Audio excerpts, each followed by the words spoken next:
अस्सलाम वालेकुम। उम्मीद है कि आप सब खैरियत से होंगे। तो आज का जो हमारा टॉपिक है वो है चैप्टर नंबर 6 फर्स्ट ईयर की इकोनॉमिक्स है, जिसका चैप्टर नंबर 6 आज हम स्टार्ट करने लगे हैं। हमारा जो चैप्टर नंबर 5 है वो कंप्लीट हो गया है, उसकी हमारी जो एक्सरसाइज है वो रह गई है। और एक्सरसाइज हमारी जितने भी टॉपिक्स हैं, जितने भी चैप्टर्स हैं, उनकी हम लास्ट पे करेंगे, क्योंकि सबसे पहले हमने अपना सिलेबस जो है वो कवर करना है। फिर उसके बाद मैं आपको इम्पोर्टेंट जो क्वेश्चंस हैं वो बताऊंगी, उसके अलावा जो एमसीक्यूज़ हैं उनके निशान लगवाऊंगी, और क्वेश्चन वाइज जो चैप्टर वाइज क्वेश्चन है, लाइक पीछे बुक पे जो चैप्टर के लास्ट पे एक्सरसाइज वाले क्वेश्चन हैं उनके भी आंसर जो है वो मैं लास्ट पे लगवाऊंगी। तो आज का जो हमारा टॉपिक है वो कौन सा है, वो है फर्स्ट ईयर की इकोनॉमिक्स का चैप्टर नंबर 6, जिसका नाम है मंडी का तवाजुन यानी मार्केट इक्विलिब्रियम। सबसे पहले इसका हम कॉन्सेप्ट पढ़ लेते हैं कि ये होता क्या है, तवाज़न का मफहूम क्या है, इसका मतलब क्या है।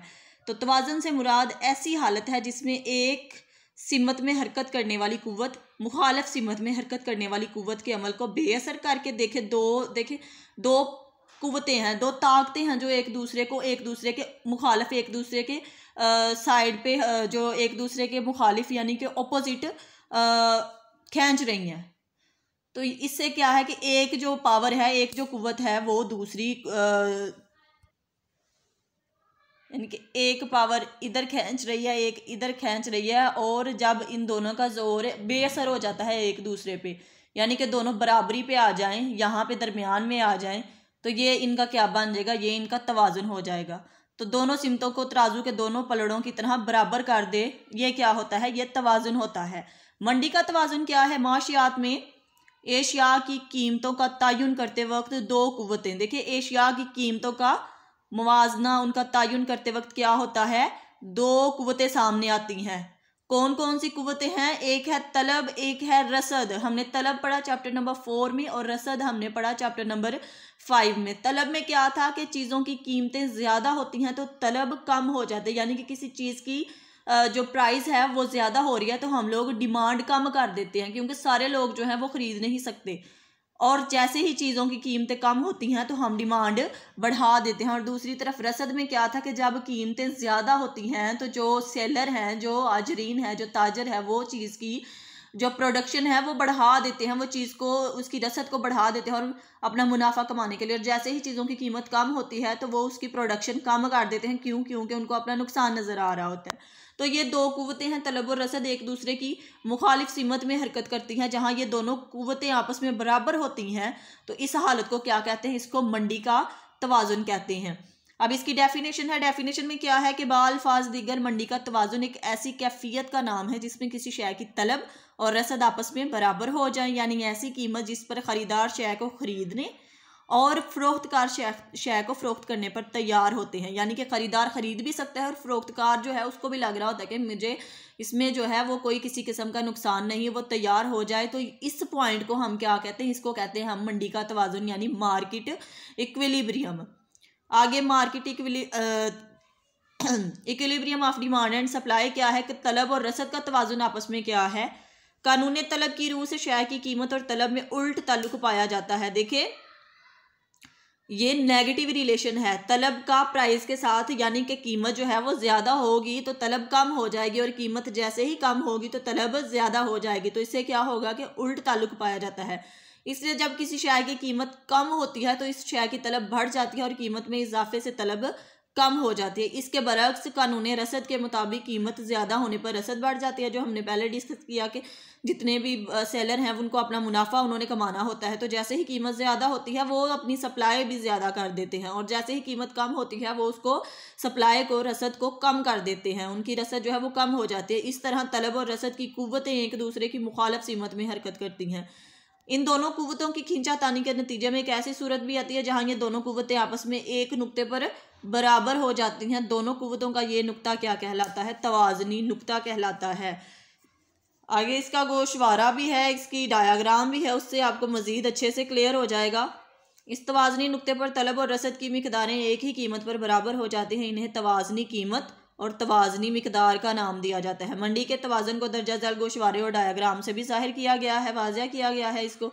सबसे पहले क्या है, गोशवारे में हमारे पास चीनी की कीमत है, फिर उसके बाद क्या है, तलब और रसद कितनी आ रही है। चीनी की कीमत सबसे पहले कितनी है, 1 रुपया, फिर 2, 3, 4 और ये जैसे जैसे बढ़ती जा रही है तो वैसे वैसे हमारी जो डिमांड है वो क्या हो रही है, वो कम हो रही है, यानी कि कीमत के बढ़ने के साथ डिमांड कम होगी। तो पहले डिमांड 50 थी, फिर 40 हुई, 30, 20 और 10। और जैसे जैसे चीनी की कीमत ज़्यादा हो रही है तो रसद भी ज़्यादा होती जाएगी। पहले रसद 10 थी, फिर 20, फिर 30, फिर 40 और फिर 50। तो ये इसका जो था ये गोशवारा था जिसमें आपको समझ आ रहा है। और यहाँ पे देखें, जहाँ पे अगर हम देखें तो जब कीमत 3 हो रही है तो यहाँ पे मिकदार तलब 30 है और रसद भी 30 ही है। तो ये इसका जो तवाज़नी नुक्ता है, तवाज़नी पॉइंट है, जो इसका इक्विलिब्रियम पॉइंट है वो कौन सा है, वो 30 है। कि चीनी की कीमत अगर 30 रुपये है तो तलब भी इतनी ही हो रही है 30 रुपीज़ और रसद भी इतनी ही हो रही है। अब इन्हीं पॉइंट्स को हमने अपनी डायाग्राम में भी वाज़िहा तौर पे क्लियर करना है और अपना जो डायाग्राम है वो बनानी है इन्हीं पॉइंट्स को मैच करके। यहाँ पे है हमारा, अगले पेज पे है हमारा जो हमने डायाग्राम बनाई हुई है, उसमें क्या है, सबसे पहले है कि एक्स एक्सिस पे हमने जो क्वांटिटी है, जो मिकदार है तलब और रसद की, वो हमने ले ली और वाई एक्सिस पे हमने प्राइस यानी कि कीमत, चीनी की कीमत रख ली। जो हमने गोशवारे में वैल्यूज़ पुट की हुई हैं वही वैल्यूज़ जो हैं वो हमने यहाँ पुट कर देनी है। कोई भी पॉइंट है तो वो ज़ीरो से स्टार्ट होता है, ज़ीरो से स्टार्ट करके जो मिकदार है, जो क्वांटिटी है वो कितनी है, 10, 20, 30, 40 और 50, और उसके बाद जो चीनी की कीमत है वो कितनी है, 1, 2, 3, 4 और 5। ये इस तरह लिखी हुई है। अगर हम देखें तो एस हमारा सप्लाई कर्व है और डी हमारा जो है वो डिमांड का है, यानी कि ये हमारा रसद का है और ये हमारा तलब का है। और यहाँ पे अगर इन पॉइंट्स को आप मैच करो तो लास्ट पे जो हमने किया था कि अगर प्राइस 3 हो तो डिमांड भी 30 हो जाती है और सप्लाई भी 30 हो जाती है। और ये पॉइंट जो है ये इसका क्या है, ये इसका बराबरी का पॉइंट है, इसका इक्विलिब्रियम का पॉइंट है। यहाँ पे मंडी का जो तवाज़न है ई शो कर रहा है इक्विलिब्रियम को, यानी कि इसके तवाज़न को।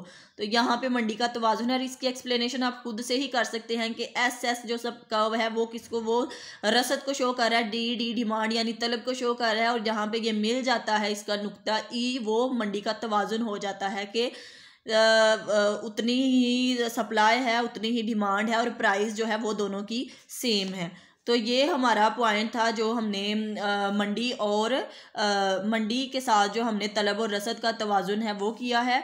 उसके बाद हमारा अगला टॉपिक जो है वो क्या है कि मंडी के तवाज़ुन पर तलब और रसद में तब्दीलियों के असरात कौन कौन से हैं।